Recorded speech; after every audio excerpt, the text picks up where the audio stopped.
This episode is brought to you by Amazon Prime. There's nothing sweeter than baking cookies during the holidays. With Prime, I get all my ingredients delivered right to my door, fast and free, no last-minute store trips needed. And of course, I blast my favorite holiday playlist on Amazon Music. It's the ultimate soundtrack for creating unforgettable memories. From streaming to shopping, it's on Prime. Visit Amazon.com/Prime to get more out of whatever you're into.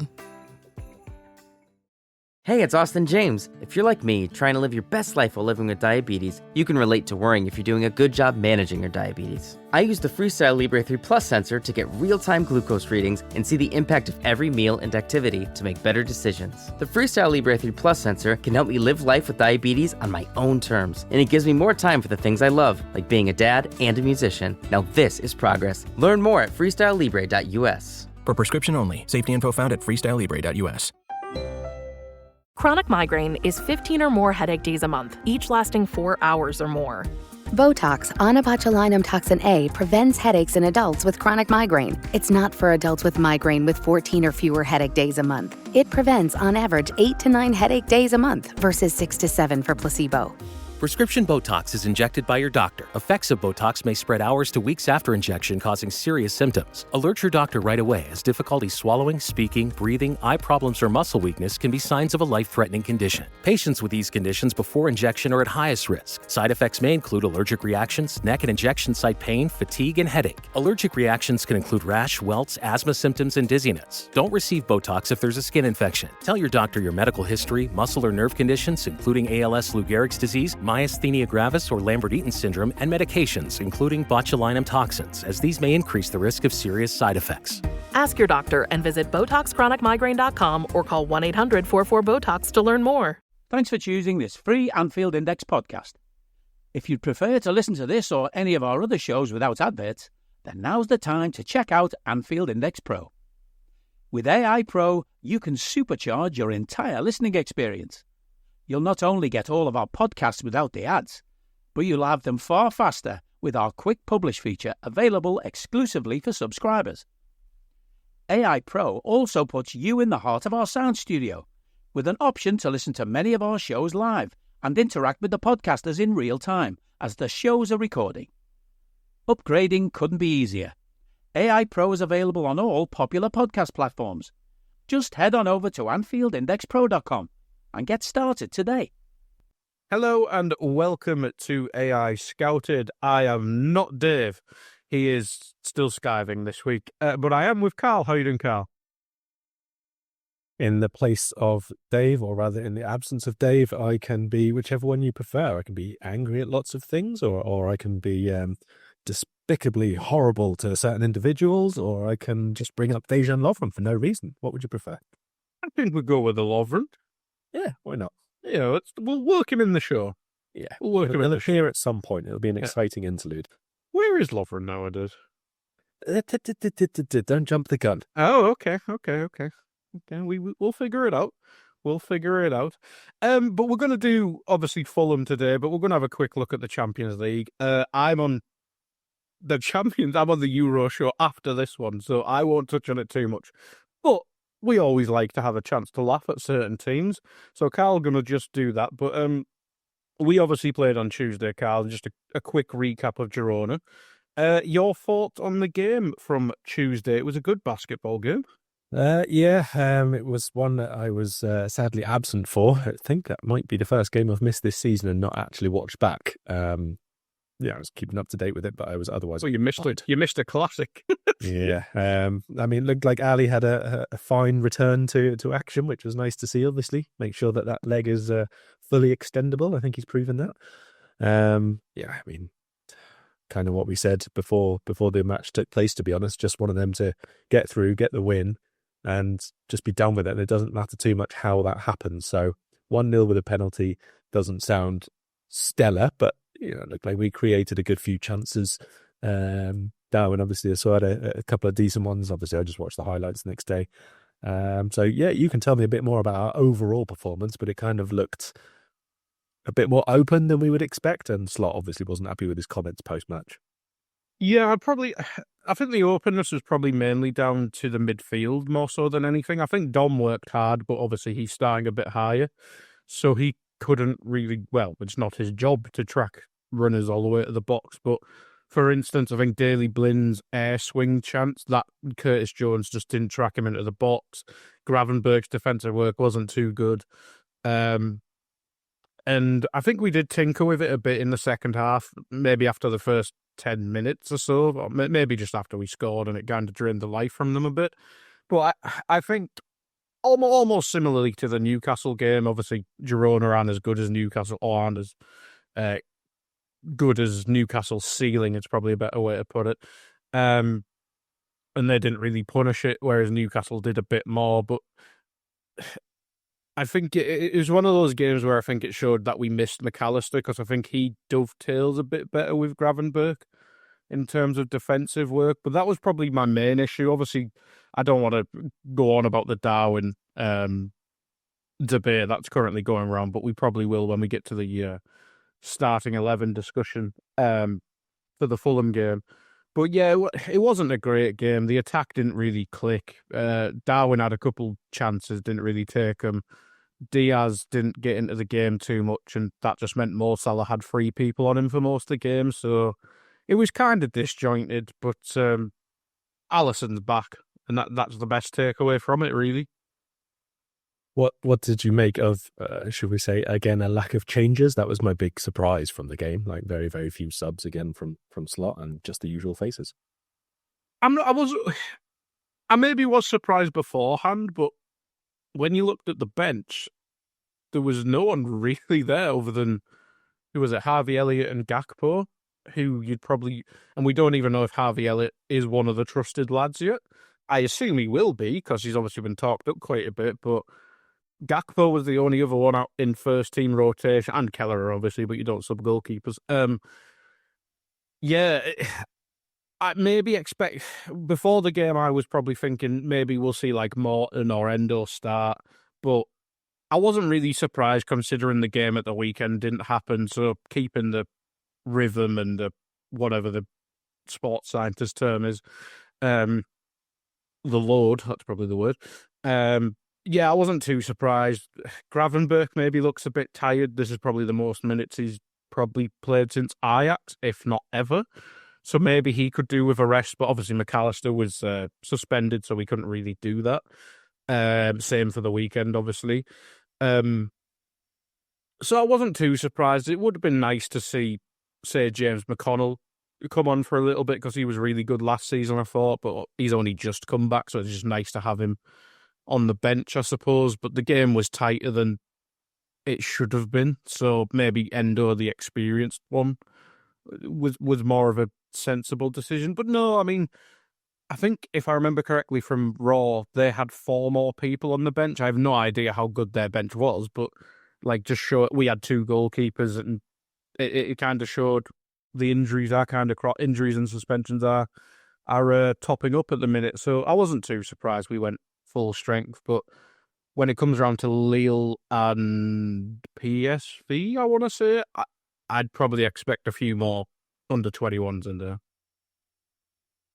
Yeah, fair enough. I think definitely for that PSV game, I mean, I think the Lille one, maybe it could go either way. We'll see, like, fixtures at the time and who's fit and who's not and who's been playing and all the rest of it. And obviously we're at home, so again, it would be nice to sort of put out a mixed side. Maybe people like Elliott and that get more minutes, but you still got a fairly first-team looking team. But then that last one, I don't know. I don't think anyone will probably want major names to go unless it's like, down to certain positions which just don't have any, reasonable prospects or backups or anything like that to play. And you could just kind of treat it as an exercise that you have to get through. It would be really, really nice if we do win that next game and we're like guaranteed top spot. And then, like, it literally doesn't matter. There's nothing further that we can do. Barca are at Benfica, I think it is, for their penultimate game. So if we were to win and go to 21 points and Barca didn't win that game, I think top spot would just be ours then. I don't think anyone else can reach us at that point. So that's my hope anyway. Yeah, because Inter lost last night, didn't there, as well? So that was a main rival. That dropped points. Obviously, there was other Champions League action midweek. On the same night as us, probably the most interesting game was Atalanta-Real Madrid. Obviously, Real Madrid not doing well in the Champions League. I think they're still about 20th. Last time I checked, I'll open the table in a sec, which I should have done before the show. Exactly 20th, don't worry. See, I watched Match of the Day at 3 in the morning last night. It's fine. A really good result for Real Madrid, you'd say. I think a lot of people were bigging up at Atalanta before the game, and you could see why, because Ademola Lookman played really well. They missed a tap-in to equalise right at the end. But a huge win for Real Madrid, because if they lost that, I presume they would have been able to win their last 2 games, whoever the hell they were playing. But Real Madrid struggling in the Champions League, it's not something we've seen a lot of in the last 10 to 15 years. Yeah, so I mean, Salzburg in the next game. Yeah, so I mean, we would look at that and say, okay, you're going to score many goals in that one. Then, Salzburg have not been fond of the defending, let's say, this season under our good fellow Pep. You would expect them to win that, and in that case, even if they'd have lost, they'd have been on 9 points. And so, yeah, you think that they will go through one way or another. But a win against Atalanta, like you say, is a really strong result in isolation, regardless of anything else. Their last game is against Brest, which doesn't sound like a big game, but actually is a difficult game, judging by Brest's own performance in the Champions League this season. They're still in the top 8. So not the way around you would expect those 2 particular clubs, for example, but it's one of very few, I would say, surprises at sort of both ends of the cutoff, let's say, from this Champions League table so far. And there could still be quite a few changes, obviously, because 2 games is a big swing from, should we say, the 9 points to the 14-point sort of group. But it basically, UEFA said at the beginning their projection suggested 9 points probably is enough most of the time. I think maybe we have to go 1 point higher than that this year, judging by where teams are and who plays who for the last couple of games. So 10 points is enough. And like you say, Real Madrid, even if they'd have lost last night, you'd still think they'd get there, basically. I stick with what I say. I think it's going to take a monumental fail from any club to not go through in this extended league campaign. 8 games is a lot to be shit in, even if you've been as bad as some of the big clubs have. Yeah, PSG are currently testing that theory, though. So we'll get to PSG in a minute, because they're the ones I really, really think might be the ones who, let's say, do a River Plate and manage to fuck every system that's been put in place just to keep them in place and still manage to not go through. But we'll speak about them in a minute. Yeah, absolutely. I mean, the other big-ish team that's completely blown it is Leipzig, who, again, lost last night. It was a fun game by the looks of it, but who really cares about Aston Villa beating Leipzig? Leipzig are just not doing it in Europe. I mean, Leverkusen is probably the other one that impacts the top of the table. As we mentioned, Inter dropped down to 6th. I believe they were 2nd before this one. Barcelona now in 2nd, and it means Leverkusen jump up to 4th. You'd imagine both these sides would get the automatic spots, you'd presume. Well, I mean, Inter conceding their first goal in the Champions League and, losing for the first time. I mean, it's a huge result for Leverkusen, because they've obviously had such a... It was always going to be a drop-off in their season, because it would have been impossible to maintain it, but it feels like a big result, because they were obviously doing well in the Champions League, but I think the way we beat them, for instance, it felt like they dropped off levels rather than a level. Yeah, I agree. I mean, we said at the time, I think that there is quite a gap between what Liverpool producing and what anybody did sort of last year among Europe's sides. So from that respect, I don't think you can, take any particular team, put them at Anfield and judge them by that. Even Real Madrid, we could have handily beat them, let's say, this year. But you would expect that should they go through the playoffs, they'll probably be a force in the latter stages again, because that's when it matters. The mentality comes forward and blah, blah, blah. But with Leverkusen, you're absolutely right. This was a big result for them, I think, in probably in confidence terms as much as anything else. They've had a few near results, let's say, this season against the bigger teams or the bigger matches, and they'd only returned in Europe winning ways against Salzburg, who, as we've just mentioned, everybody puts about 6 past them. So I do think it was quite an important victory for them, and a clean sheet as well. Like, Inter are not maybe high scoring themselves. They've only got 7 in 6 Champions League games. They just win their way, but still, I think a big win for them. And look, there's still like, what, 7, 8 teams, something like that, who are like separated by a point between the cutoff of automatically through and not automatically through. So, if you've got one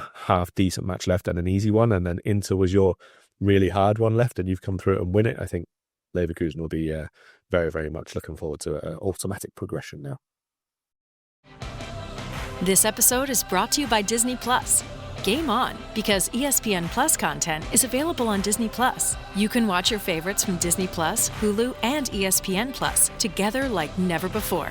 With ESPN Plus, unwrap a full day of NBA action on Christmas Day. Tip off the festivities with the Spurs and Knicks, followed by the Mavs and Timberwolves. Then a clash between the Lakers and Warriors, followed by the 76ers and Celtics. And finally, the Nuggets face off against the Suns, all streaming December 25th. Then with Hulu, watch the terrifying sci-fi thriller Alien Romulus, where a group of young space colonizers come face to face with the ultimate horror. And on Disney Plus, follow the adventures of 4 kids across the galaxy as they meet unlikely allies and enemies in Star Wars Skeleton Crew, starring Jude Law. All of these and more now streaming and available with a bundle subscription. Visit disneyplus.com for details. Terms apply. This year, Santa's bringing the power of Energizer into his workshop. Whoa, the Energizer Bunny's got so much power. Wait, he's powered up all the toys. I think that means we're done for the year. I love this bunny.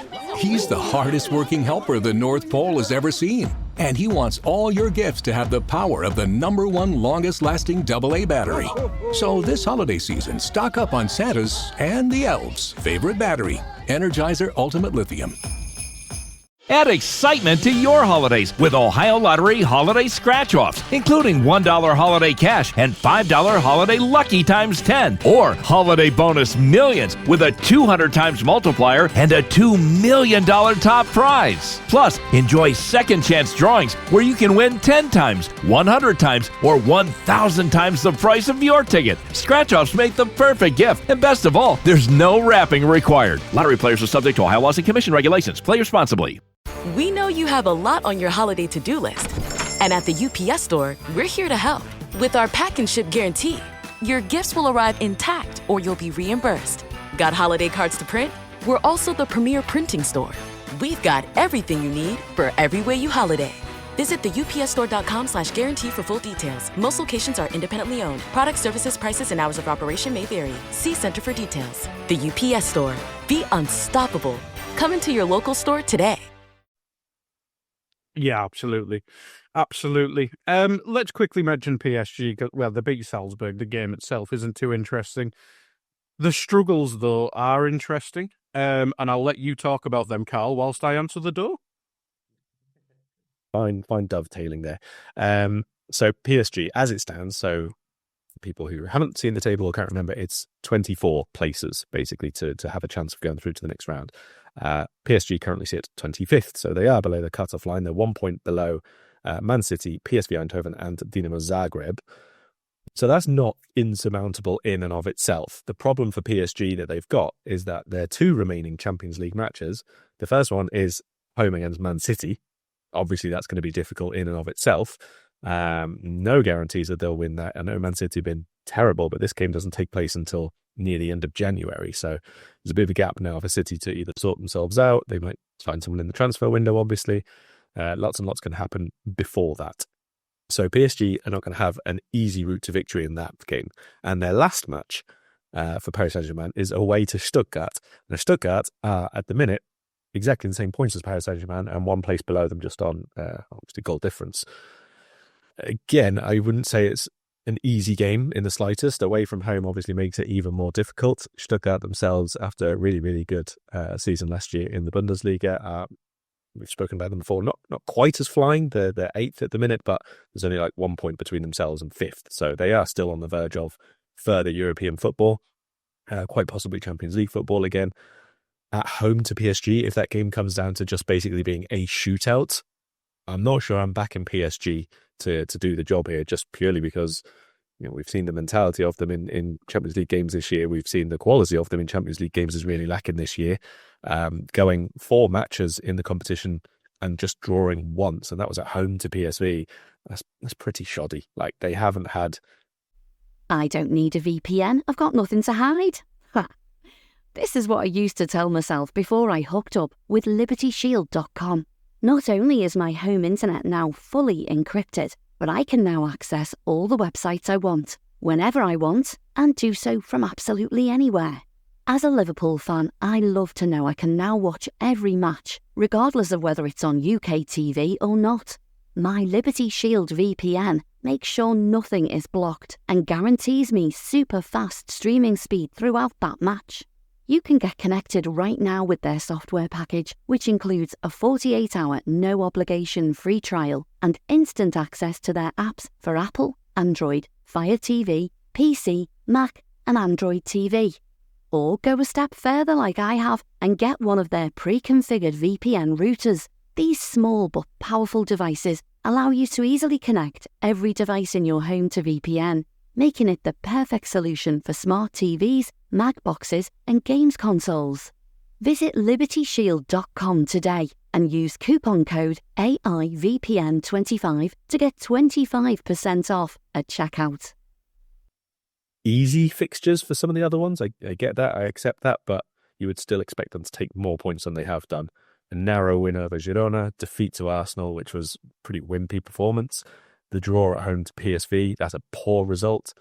Losing at home to Atletico Madrid, again, a poor result. Atletico are very good, fine, but you have to not lose those matches, especially in Champions League if you've got ambitions. Then they went away to Bayern Munich and lost. Red card, didn't score. Again, that's not a good outcome for them in the slightest. So a win over Salzburg was like bare minimum that they needed to achieve, but they're still going to need at least one win from these last two matches, Man City and Stuttgart. And at the minute, I don't see too much evidence to suggest that that's anywhere near a definite thing. Man City and Stuttgart, that is not ideal, to be fair. I mean, obviously, these fixtures are in the new year, so Man City literally could do a full 180 by then. Who the hell knows? Or they could have just bought 15 new players.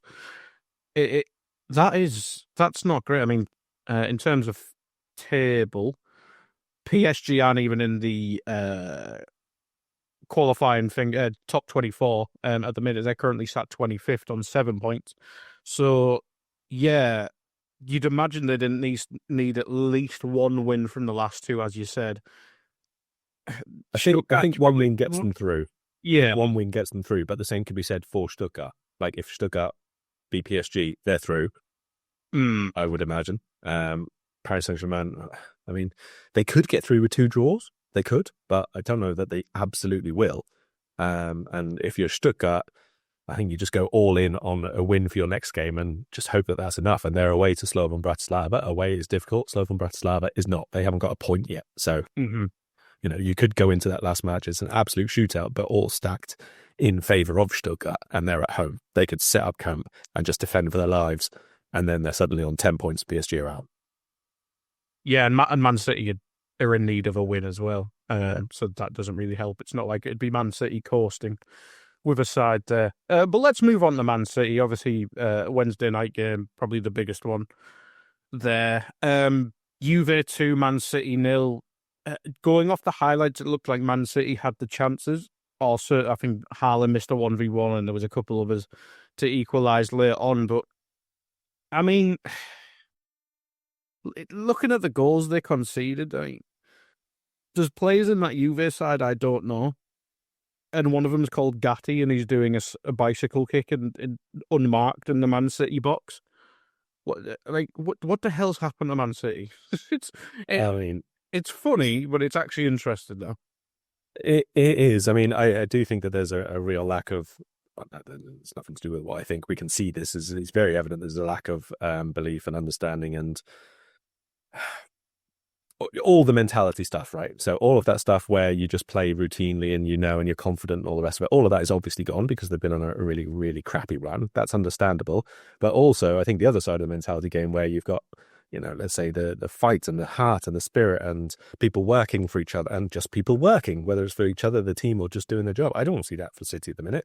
It's like they're still trying to play in second gear the way that they played when they were just swarming everybody and winning and beating everybody easily. Like, they rarely got out of second gear for long stretches of games. And that's fine when you are winning, but they're not. And they just don't really seem to have this sort of switch where everyone just knuckles down and fights. They don't really seem at the minute willing to be, in old football terms, bodies on the line, basically. They don't really seem to be absolutely scrapping for everything. They don't seem to be, right, we're going to be absolutely determined and diligent for this first 20 minutes of a game and make sure nobody gets a chance against us and try and work our way. So they're not. They're just trying to play their normal way. And that's absolutely fine if that's what you believe in, if that's your approach and the team are happy with it, but they don't particularly look happy with it and they keep getting defeats. I just, at this stage though, I just don't get the thought process. Like, the defence has obviously got issues, the midfield's obviously got issues, and they're not really going to fix themselves until, well, either you buy a replacement for Rodri or Kovacic comes back. But the issues were there when Kovacic was there as well. But your forward line has been crap for months now. And your idea is to play Haaland, who is out of form, with Doku and Grealish, two lads who are allergic to end product. Like, I know Foden's been awful this season, but you're simply looking for end product, and there was many highlights from the game where it showed there's just simply no one running beyond Haaland. There's no one getting close to Haaland.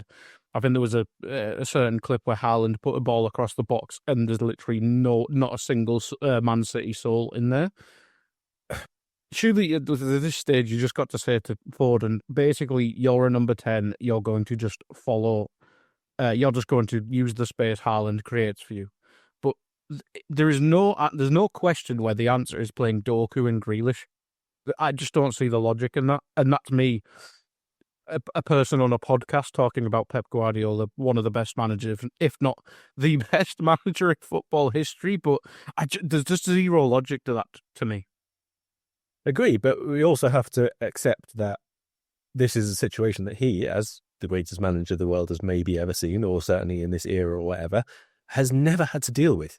Like, he has come up with solutions. In fact, he has come up with solutions with everything that he's needed to so far, but many people have accused him over the last, let's say, 8 years or so, of coming up with solutions to problems that don't exist. The whole Pep overthinking it kind of situation, right? So that was thrown at him many, many times when Man City, let's say, lost a Champions League match, or Bayern went out successive seasons in Champions League from the same sort of way, that kind of thing. The final against Chelsea, that kind of thing. But this is a new thing. This is a problem which has actually been presented to Guardiola, and he's never had to face it before with any of his clubs in any situation. And I really do think it's... This is an ad from BetterHelp. This holiday season, do something for a special person in your life. You. Give yourself the gift of better mental health. BetterHelp Online Therapy connects you with a qualified therapist via phone, video, or live chat. It's convenient and affordable and can be done from the comfort of your own home. Having someone to talk to is truly a gift, especially during the holidays. Visit BetterHelp.com to learn more and save 10% off your first month. That's BetterHelp, HELP.com.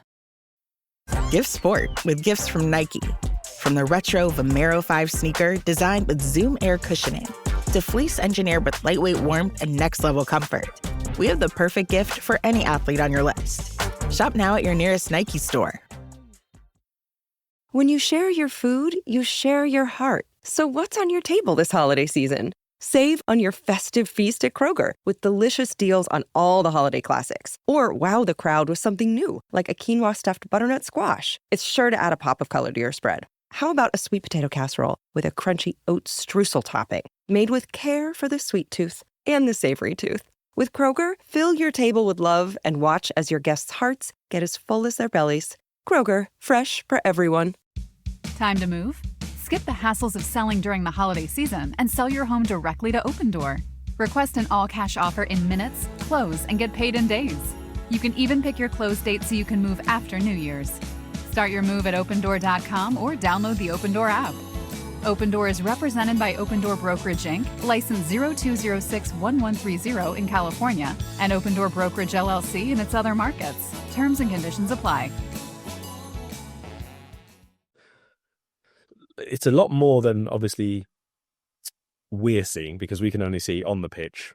He's working with them day by day. I can't personally believe, let's let's leave end product out of it, right? Let's start with stop conceding goals, because that's where you need if you're losing matches, right?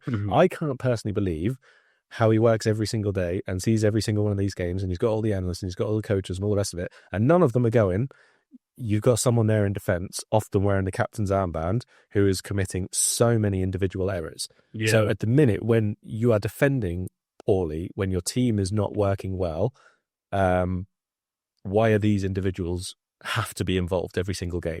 Like, I get it that Kyle Walker has, for many, many seasons, offered them more than he's cost them. Like, I totally get that. I've never been a Walker fan massively, but he has played a huge, huge part in this Man City team. And whether it was going forward or recovery pace and defence or whatever it is, at the minute, the balance is a tip the other way, I would say. He's costing them a lot more than he's giving them. Oh, yeah, he's not necessarily the only one. I'm not picking him out as the problem, but just one of them, which is quite obvious. So I don't really understand why defensively the setup doesn't change, whether that's the shape, whether that's the approach, like I said, just digging in for the first 20 minutes and not playing in a Man City way, but just give yourself a platform for the game to get yourself a bit of confidence, to understand that the opposition not just going to walk through you 15 times whenever they feel like it. So personnel maybe is a part of that. Now, again, I know what you said, like injuries they've got there and you can't necessarily take everybody out, but playing Rico Lewis in midfield, for example, when he is quite clearly a very solid fullback who might just do a very, very solid job for you, maybe that's the simple switch, and Walker only comes out for a couple of games. Yep, then you've got to find somebody else to play in midfield. But if you're playing, let's say, Gundogan and Kovacic, who's back fit now, as a midfield double pivot, are we genuinely saying that every single player in the squad has deteriorated to such a level that those two, sitting deep in a team which is being a bit more pragmatic, are not capable of stopping people? I don't believe that in the slightest. Gundogan is obviously nowhere near his physical peak anymore, but Kovacic is very much there. And if not, then I'm sure that at least one of these midfield's young players that they've got, who seems to be getting sold for £20 million every summer, one of them's got to be good enough to come in there and do a job, even if that job is bring some added energy, enthusiasm, athleticism, and work rate. I don't see why it is the same group of players who are being told to do the same job in the same way every single game. It's not working at the minute. And it's not just working for 3 or 4 games. It's not working across competitions over like a period of months now. It's got to be a big concern. I get that he's never faced this kind of thing before, and there's more than one way to try and overcome that, but it seems to be so far more of the same thing. And to me, at this point certainly, but before this point I would have thought it's clear that that's not the approach which is going to work. Well, the thing, Pep's obviously never gone through this, but I mean, Klopp did go for it. He went through it with Dortmund, didn't he? When they had the injury crisis, I suppose. But his biggest rival in terms of managerial went through this 2 seasons ago. I just don't understand how he can't learn the lessons from within the league. I mean, obviously, Pep doesn't really have a Curtis Jones figure to just put in the midfield, and obviously we move Trent more centrally by inverting and stuff like that. But you're telling me Man City, who've spent all this money on the academy, give all the wages in the world to the academy to make it what it is, none of them are ready for a Champions League game against a pretty bad Juventus side, even as just a throwaway game? Like, that Nico O'Reilly, he seems impressive whenever I've seen him. It's mainly been early season cup games and stuff like that when I've seen him, but he does look impressive. Simpson Pusey's played a couple of games. I'm not sure if he's impressed at all, but you're telling me not one of them is worth a gamble in midfield or at fullback?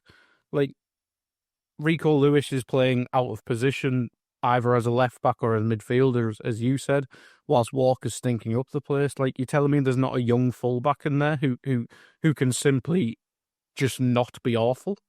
Like, there must be someone in there to refresh the team. Like, even the goalkeeper's dog shit now. Like, Ederson's never been one for me to go, he's probably the second best keeper in the league. I think he was in that conversation, but I've always preferred Emi Martinez.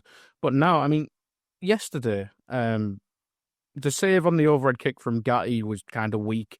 Then the header goes, it's a very powerful header, but goes through him. I think a better goalkeeper either at least gets that away from goal, but just everything, the mentality just seems to be gone. The heads just seem to be gone. And yeah, it's a weird situation at Man City. Any other games you want to pick out from Wednesday night before we move on to Fulham? Because Arsenal 3, Monaco 0 doesn't exactly need to be talked about.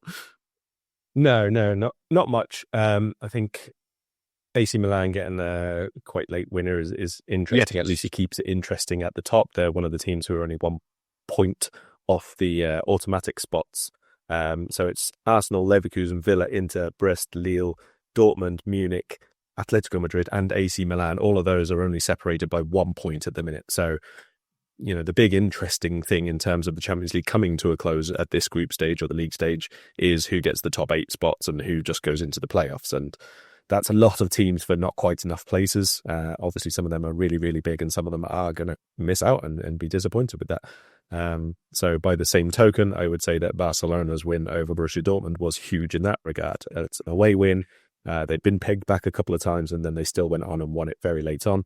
Ferran Torres got the winner there, and that puts Barca second. I would say 1 win away from definitely through now.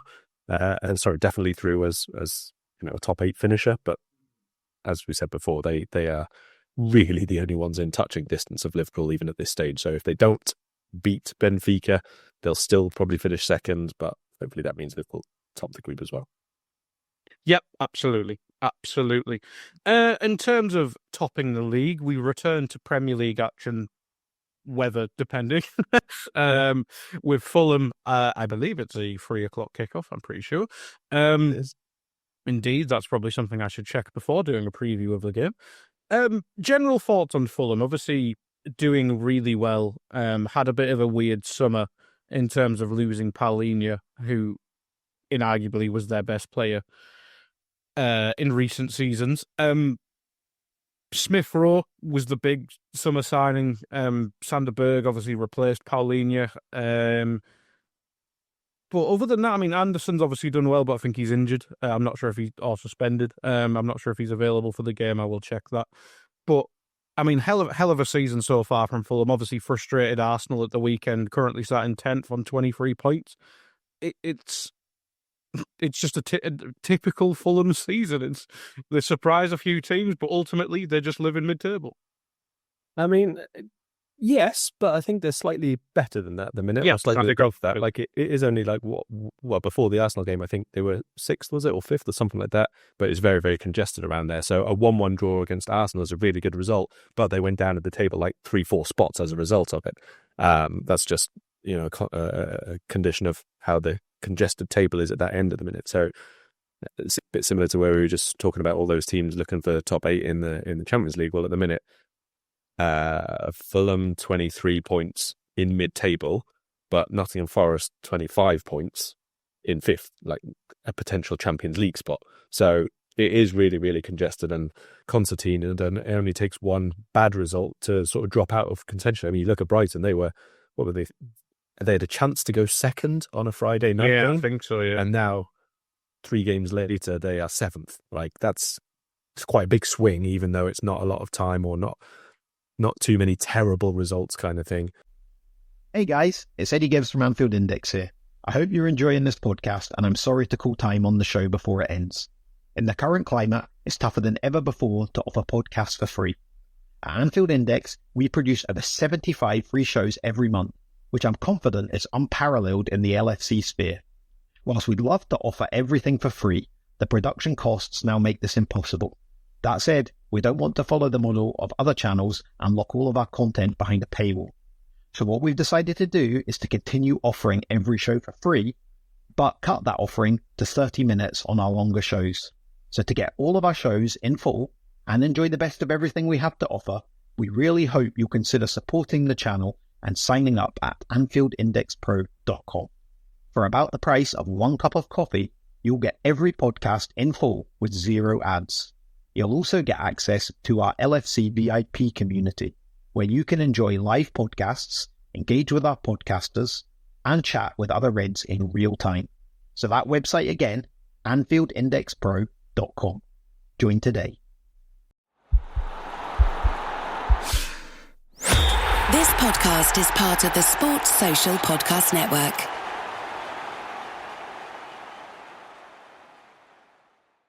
Experience holiday cheer at Tanger Outlets with savings up to 70% off your favorite brands. From fragrances to accessories and the latest styles, discover the best gifts for everyone on your list. Save big at Nike Factory Store, Michael Kors, Under Armour, Coach, Polo Ralph Lauren, Kate Spade New York, and so many more. Unwrap the best at Tanger Outlets. Hundreds of brands, endless gifting options. Plan your trip at Tanger.com.